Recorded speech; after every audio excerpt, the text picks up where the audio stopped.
Bismillahirrahmanirrahim. Assalamualaikum warahmatullahi wabarakatuh. Ya, selamat bergabung kembali di kelas IPA bersama Ustadzah Windy.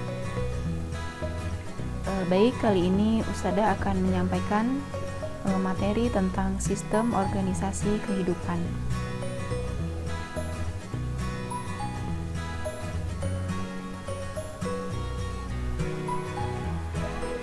Berikut ini adalah kompetensi dasar dari pembelajaran mengenai sistem organisasi kehidupan, yaitu mengidentifikasi sistem organisasi kehidupan mulai dari tingkat sel sampai organisme dan komposisi utama penyusun sel.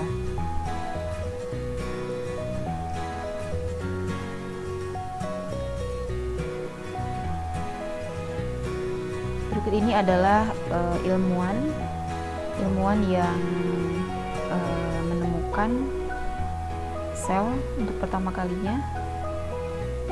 Yang pertama adalah Anthony van Leeuwenhoek. Dia ini adalah seorang ilmuwan asal Belanda yang pertama kali merancang adanya mikroskop. Kemudian ada Sladen dan Swan. Mereka adalah ahli biologi tumbuhan dan hewan.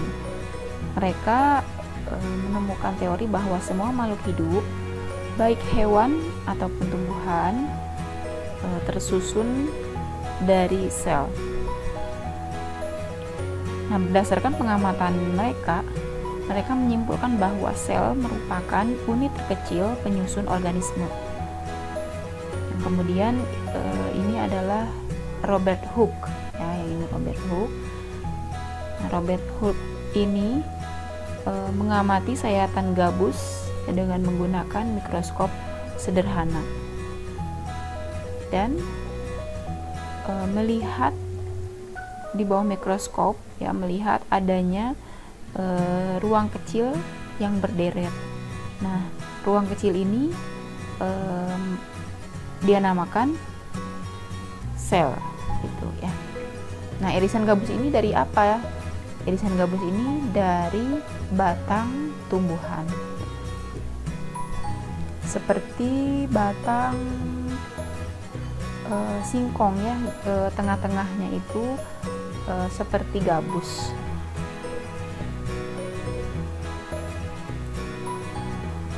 Nah, kemudian ini adalah tingkat organisasi kehidupan.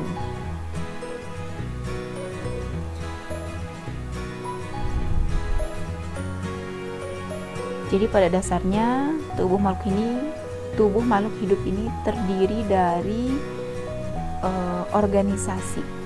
Ternyata tubuh kita memiliki tingkatan organisasi, gitu ya. Nah, apa saja itu? Nah, yang pertama adalah dari yang terkecil, dari tingkat yang paling terkecil atau penyusun yang paling terkecil, yaitu adalah sel.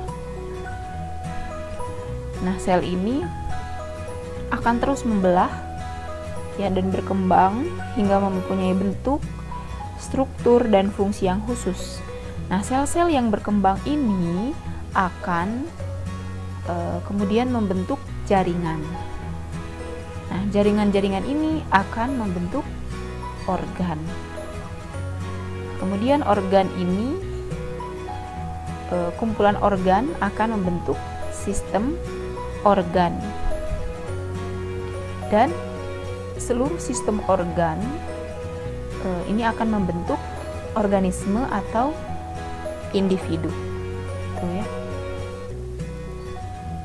Baik, yang pertama kita akan bahas terlebih dahulu adalah sel. Ya, jadi sel ini unit terkecil, gitu ya, unit struktural dan fungsional yang paling terkecil dari suatu organisme atau makhluk hidup.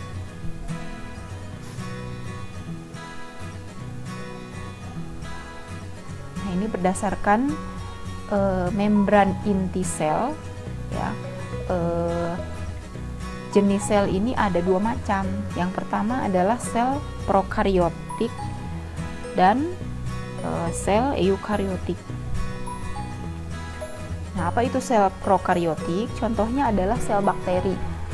Ternyata sel bakteri ini ya tidak memiliki membran inti sel. Jadi setiap makhluk hidup itu memiliki inti sel di dalam selnya ya. Jadi ada sel, kemudian ada intinya, ada inti sel. Nah, pada bakteri inti selnya ini tidak memiliki membran inti. Nah, kemudian tidak memiliki organel-organel yang diselimuti oleh membran gitu ya. Nah, berbeda dengan sel eukariotik. Nah, sel eukariotik ini memiliki membran inti sel. Ya, jadi sebaliknya, kebalikan dari sel prokariotik. Contohnya adalah sel tumbuhan, sel hewan, sel manusia yang sudah lebih berkembang begitu ya. Nah, ini contohnya ya, sel tumbuhan, sel hewan, dan sel manusia. Itu nah, terdapat perbedaan ya antara sel bakteri ini dan sel tumbuhan. Jadi di dalamnya lebih banyak organel-organel daripada sel bakteri.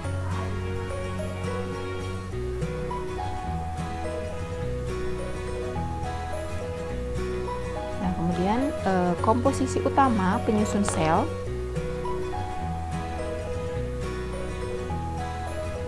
Nah, ternyata ada 3 komposisi utamanya. Yang pertama adalah membran plasma, kemudian sitoplasma, dan inti sel. Nah, ini adalah bagian-bagian utama dari sel. Nah, yang pertama adalah yang terluar adalah membran plasma. Ya, merupakan selaput sel. Jadi membran plasma ini yang menyelimuti atau yang menutupi gitu ya bagian terluar dari sel. Gitu. Nah, kalau pada tumbuhan, membran plasma ini diselubungi lagi oleh dinding sel yang tersusun atas selulosa. Makanya sel tumbuhan itu kaku ya, kaku, tidak seperti sel hewan. Nah, apa namanya yang menyebabkan itu tadi dinding sel ya. Jadi dinding sel ini ada pada tumbuhan. Kemudian sitoplasma, ini bagian berikutnya adalah sitoplasma. Ini merupakan bagian cairan ya, yang sangat kental yang ada di dalam sel. Nah, terletak di antara membran sel dan inti sel. Itu ya sitoplasma ini. Kemudian ada zat kimia terlarutnya yaitu karbohidrat, protein, lemak, asam nukleat, vitamin, dan garam mineral. Kemudian di sitoplasma ini terdapat organel sel. Yang terakhir adalah inti sel ya, atau nukleus. Nah, inti sel ini merupakan pusat pengendali seluruh kegiatan sel dan juga penentu penurunan sifat dari induk kepada keturunannya. Ya, maksudnya kalau misalnya induknya memiliki suatu sifat tertentu, maka akan diturunkan kepada anaknya. Nah, pembawa sifatnya ini adalah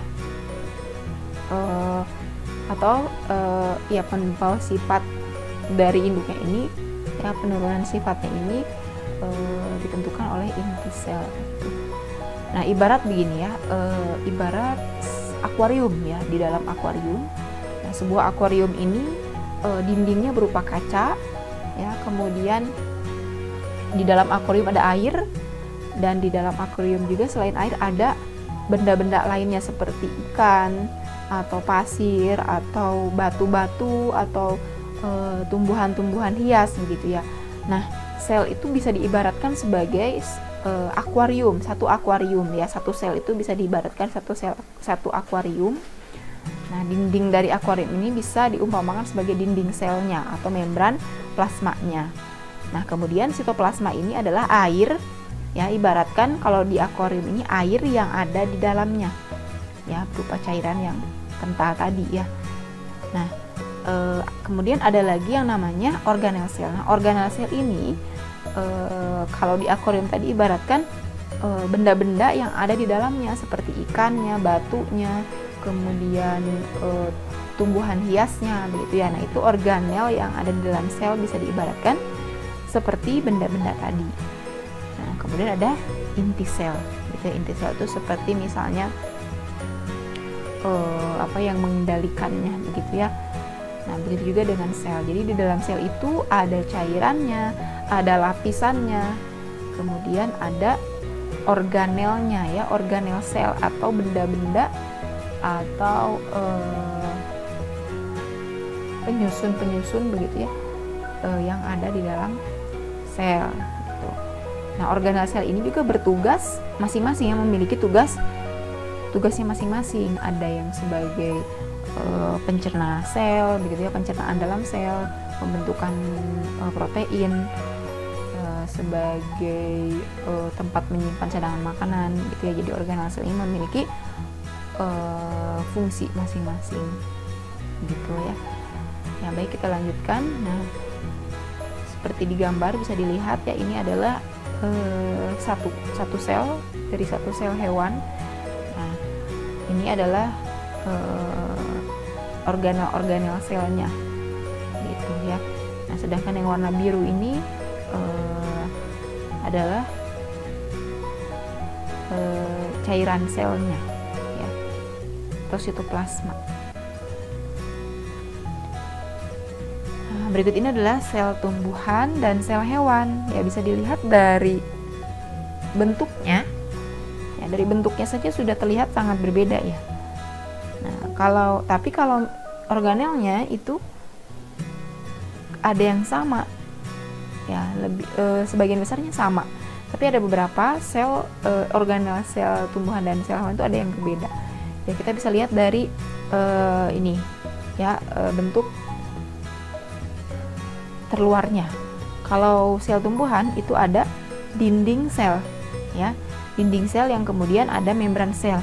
Nah, kalau sel hewan ini langsung dilapisi oleh membran sel, tidak ada dinding sel. Kenapa? Nah, inilah yang menjadi ciri utama dari sel tumbuhan dan sel hewan ya. Ciri utama dari sel tumbuhan itu adalah dia memiliki dinding sel, sehingga tumbuhan itu kan lebih kaku ya, keras ya, daripada sel hewan yang fleksibel gitu ya. Nah, di dalamnya ini ada organel-organel seperti vakuola begitu ya, inti selnya, kemudian retikulum endoplasma, ribosom, kemudian badan Golgi, kloroplas, sitoplasma, kemudian apalagi di sini lisosom ya. Nah, ini mereka ini memiliki semua organel ini memiliki fungsinya masing-masing. Nah, yang pertama mitokondria ya. Nah, mitokondria ini sebagai apa? Tempat respirasi sel dan menghasilkan energi gitu. Kemudian untuk siapa? Untuk sel itu sendiri ya. Nah, kemudian dari retikulum endoplasma ini menyalurkan protein dari ribosom ke organel lain sebagai tempat pembentukan lemak. Kemudian ada kompleks Golgi. Nah, ini sebagai ekskresi atau pembuangan ya, sebagai tempat pembuangan sel. Kemudian dari ribosom ini tempat berlangsungnya sintesis protein atau pembentukan protein. Kemudian lisosom ini sebagai tempat pencernaan bahan-bahan dari luar dan yang tidak dipakai dari dalam sel. Kemudian vakuola tempat menyimpan air dan macam-macam zat atau sebagai tempat menyimpan cadangan makanan. Kemudian ada plastida, ini tempat kloroplas, dan kloroplas sendiri itu merupakan tempat terjadinya fotosintesis ya, seperti yang sudah pernah kita bahas di bab sebelumnya tentang fotosintesis, bahwa fotosintesis ini terjadinya di kloroplas gitu ya. Nah, ternyata kloroplas ini adanya di mana? Adanya di plastida. Ya, baik, itu mungkin fungsi dari organel sel. Nanti kalian bisa membaca lagi begitu ya, apa sih fungsi organel sel, dan dilihat juga ya bentuknya. Nah, ini bentuknya bisa dilihat kembali begitu. Ini adalah inti sel atau nukleus ya, tadi fungsinya untuk mengendali. Kemudian ini adalah retikulum endoplasma. Jadi retikulum endoplasma ini ada yang menempel gitu ya, dekat dengan inti sel. Kemudian dia ada yang lebih jauh dari inti sel Gitu. Jadi retikulum endoplasma ini ada dua. Ada retikulum endoplasma yang kasar. Nah, tandanya adalah dia terdapat ribosom. Yang titik-titik itu adalah ribosom.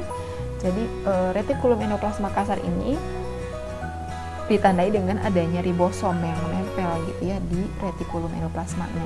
Nah, sedangkan retikulum endoplasma halus ini yang tidak ada ribosomnya. Gitu ya. Kemudian ada lagi ini badan Golgi. Yang mana yang ini? Yang badan Golgi ya. Nah, ini kalau di sini badan Golgi. Kemudian ini adalah mitokondria ya, mitokondria. Kemudian ada lisosom, ada lagi di sini kloroplas ya. Ada dinding sel, ada membran sel. Nah, itu ya. Jadi kalian nanti bisa lihat nama-nama organel sel beserta dicocokkan atau dilihat juga bentuknya bagaimana begitu ya, seperti apakah mitokondria sama dengan kloroplas? Ternyata tidak begitu ya. Atau retikulum endoplasma dengan badan Golgi ini hampir-hampir mirip tetapi tidak sama ya gitu. Oke, kita lanjutkan. Nah, ini ternyata terdapat perbedaan antara sel hewan dan sel tumbuhan ya, seperti yang sudah disampaikan tadi bahwa dinding sel itu hanya dimiliki oleh tumbuhan. Kemudian apalagi yang hanya dimiliki oleh tumbuhan? Plastida ya, plastida sebagai tempat kloroplas tadi ya. Kemudian vakuola. Nah, sebenarnya vakuola ini ada ya di mana di keduanya sebenarnya ada, tapi lebih jelasnya itu adanya di tumbuhan begitu. Kemudian lisosom. Nah, ini lisosom ini hanya ada di hewan ya, sebagai tempat apa tadi? Lisosom ini sebagai tempat mencerna zat tadi ya, zat sisa ya, begitu.